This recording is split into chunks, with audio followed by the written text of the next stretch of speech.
Okay, if you open comments and more questions. Well, once again, we come to Nashville and it feels like a home game. We had a lot of UGA red in the stands. I thought we came out for warm-ups, it was not as crowded, and then when we came out for the main part of the game, there was a sea of red there, so we came across the field and a lot of red on their side. So I was really appreciative of our fans making it like a home game, and I'm really proud of our players being resilient and fighting through some turnovers, some adversity, some sloppy play, some injuries. But at the end of the day, they responded, and they got up to play on the road in the SEC, so I'm proud of them for that. What's the latest on Brock? It's an ankle sprain. Don't know how severe. X-rayed it, and the X-rays were negative. It was low. It looked like it was lower, but we don't know. Until we get an MRI, we won't know him or Truss. Same thing. It's both of them with ankle sprains. How did you feel like the offense responded after both those guys left? You guys were able to score, and you had a little more trouble, it seemed like. No, I was proud of Monroe went in, jumped in, a good job. Lawson and Lucky, those guys practice every day. They take all the same reps. I thought our guys did a great job. The red area stalled out a couple times, had to kick field goals, and that's probably a good thing for Peyton Woodring to go out there in that wind that we had and to nail some critical, crucial field goals. Really proud of them for that, and really proud of the offense on the day. I mean, they did some good things, threw the ball on the perimeter, missed some explosives, and got sloppy with the ball there. One ball got tipped, and then Carson had to fumble. So you can't turn the ball over and do that. But when you don't punt, you can't say that you play good offense. Last drive, 5 runs, I think it was, Daijun, plus one loose for 62. But it was kind of an old school drive, and you needed it, right? Yeah, I mean, there were some things attached to that that helped us. But I thought Daijun did a great job all day. I mean, he runs with such great toughness, great balance, a lot of good perimeter blocking for him to help him out. How's Kendall Milton? He looked like he got up to a good start. Yeah, his MCL bothered him again. He took a hit on it earlier in the game before the 4th down carry, and it tightened up at halftime on him, and it didn't look like he could go because what happens is he gets stiffer, and we try to keep him warm with the MCL, but it tightened up on him when he took a shot. I think he took a helmet to the knee. What did you see on that long touchdown they had on the very first drive? It was RPO, and we made a good play, and we didn't play it the right way. They did a good job. What can you say about Tykee's performance, especially in the second half when he had like multiple big tackles and an interception? Yeah, Tykee's been really solid for us. He had the huge interception for the half. We talked about the middle 8 going into the game. The middle 8 is one of the most critical times in the game. Last 4, first 4, and a lot of the kids knew. We talked about it yesterday actually, and Michael came over and said, we just won the middle 8 because we got 14 to nothing. That was a huge swing of momentum there before we went in for the half, and then to come out the second half and take care of the first 4, and we only got 3 points for it, so it ended up being 17-0 there. But did a good job. Tykee did a good job. He had some plays that he didn't do the right thing either, though, and so he's got to play better for us to be where we want to go. But he made some plays too. Kirby, what goes through your mind when you see Brock Bowers on the turf and you're leaving the sideline to check on him? Same thing it does when Truss does. Same thing it does when any player does. I mean, we worry about our players all the time. Christian Miller went down too, so I mean, there's not a lot you can do. This game of football, right? They're going to play tackle, and you're going to get injured. You're going to have bumps and bruises. You're going to have injuries and things. We're not going to overreact to it. So thinking about Brock, but I think he'll be fine.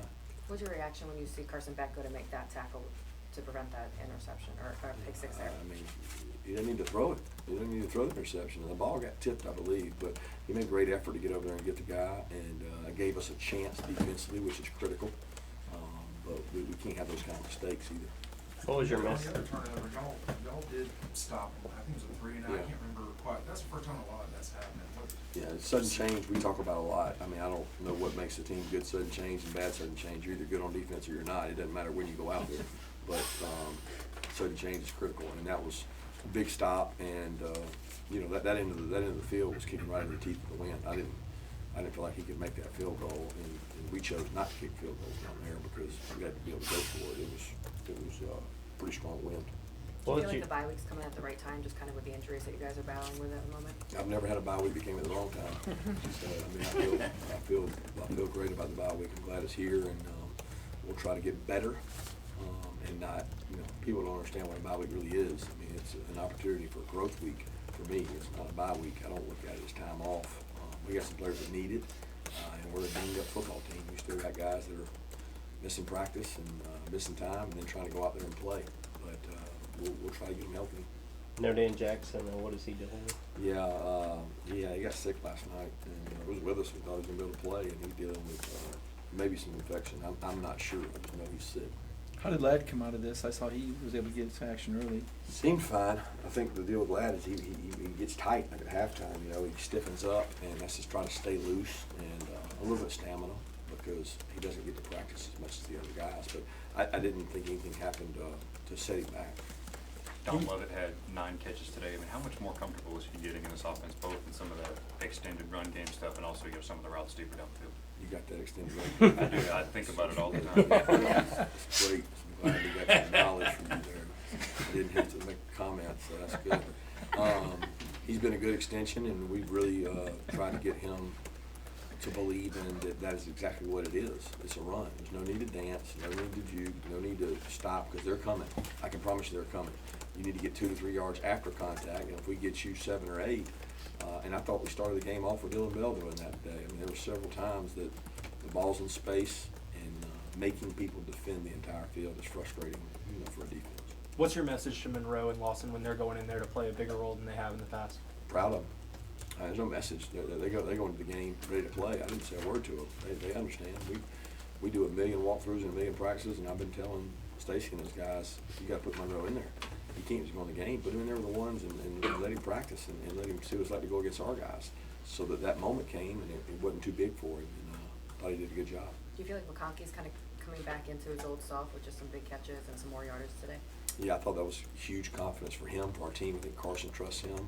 I think he felt much better today, but it's just day to day because he doesn't get to practice during the week. So we're trying to find what that rhythm is. Is it a midweek one practice and then recover? Is it how much does it set him back when he plays? And we won't know that till tomorrow. It's just hard for the offensive coordinator to figure out how to use a guy if he's not at practice. Oh, wow, so he's not able to practice during the week, like you're monitoring him just because of the back? Like he's not in full go due to that? Is that basically? He's not a full go every day at practice. He does what he can. How did you think Carson did today? I mean, how would you evaluate his play? I hate to reserve. I want to reserve judgment until I watch it. I was frustrated with some decisions. Taking the sack, almost knocked us out a field goal. The Peyton went out and drilled it. That was just not smart. I mean, it's not there. Throw it away. Kick it to 3 points. Let's go. You know what I mean? Don't. I think everything for him has to be like, I want to get a completion. I'm going to run for it. It's okay. It's okay. We got a good defense. We don't have to score every possession. Be smart with the ball. Don't give it back to them. But I want to watch it and see, how he played. I thought there was a couple throws there. He made a couple nice throws that we didn't catch. And then he had a couple shots that were, the Marcus Rosen one down the middle, and Ross down in the end zone that was down near the ground. I mean, there's a couple that I thought he could have back, but we'll watch and see how he did. I'm certainly proud of his composure. He doesn't lose his composure much. Kirby, I don't think you guys punted today, but how do you think the red zone? How did you guys do down there? What kind of goals do you guys have in terms of touchdowns versus field goals? Yeah, we want to be a 70% touchdown team. So what happens is you get ranked high in red zone, but it's because you kick field goals and you get points. We don't even evaluate that stat. Like that does no good to go down there and kick field goals. So it's a win for the defense.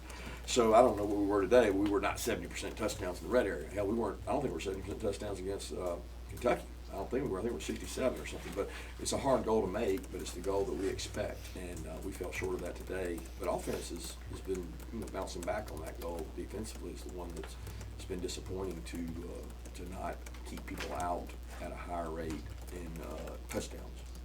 What do you appreciate the most about the way Daijun plays? 147 yards today. He just clicks these games off. Yeah, he's workmanlike. I mean, the guy's got great vision, great toughness. He's really hard to tackle. His balance is so tough, and he does not take many tough shots. He's got good wiggle, really good short yardage guy, patient, hits the hole. I mean, where would we be right now without Daijun? I don't know, because his toughness is worn out. You called the bye week a growth week. What areas do you want to see the most growth? I want to get all the 2s, 3s, all the guys that haven't played as many snaps ready to go, because I don't know when it's going to be, but there's going to be a Monroe Freeling or Lawson Lucky moment where a kid's got to go in and play. And it's coming. We just don't know who. So I tell the guys all the time, there's 22, 44 players, 2s and 3s, that we got to get every single rep we can for them, so they're prepared for this stretch run of 5 games, guys. It's going to be physical and tough, and you know we may or may not be playing with a full deck, so we gotta go get better. After playing so well last week, were you looking for that sort of same complete game out of your team again? Always looking for that, right? I mean, I don't know when I wouldn't be looking for that. That was the expectation. I thought that our practices were great this week, really good. I mean, there was no distraction. They were crisp, they were sharp, and we didn't play bad. We just had some sloppy moments, and I still think this team's growing up. Second game on the road, play a little sharper. Was this one of the more unique environments that you played in, just with all the construction, the hanging scoreboard? We're in a trailer right here. I mean, It's definitely unique, but they're all unique in the SEC. I mean, it has no bearing on how you play. I mean, we talked about it all week. Bring your own juice. I thought, man, I was like, man, the guys got great juice before game, warm ups. I mean, everything was awesome. Didn't start quite the way we wanted to. Took a punch, and then we threw some punches. Kirby, I know every week's a big week for recruiting, but during the off week, what are the plans that staff has? We'll have guys out for sure Friday. We'll burn up most of our days that are left on Friday. I think we got a couple going Thursday after practice, and then we may even have one or two going Monday, just not to the game, but to watch practices and go out and evaluate. So it's a catch-up time for sure. It's your next chance to catch a breath and try to do some roster management stuff and figure out, like, what do we need, what do we have, what's out there. Let's take 2 more questions. Would you say you like where this team's at right now, Kirby? Yeah, I'm really proud of the leadership of the team. There was great guys in that locker room that know we can play better. But look, guys, I've said it before, I'm not gonna apologize for winning on the road in the SEC. I'm all about it, man. It's I told them the other day, Braves played 162 games, and that was an entire season, and then they had a playoff. Well, for us, we got 12 games, maybe 13, and like every week is a season. We just finished the season, and it was a long week, and it was a season. And guess what? We're going to have another 2-week season now, and then we'll have a 1-week season, and a 1-week season, and we want to win every season we can. That's the goal. so how's it feel to be undefeated going into the bye week? It was better than the one loss. Thanks. Thank you.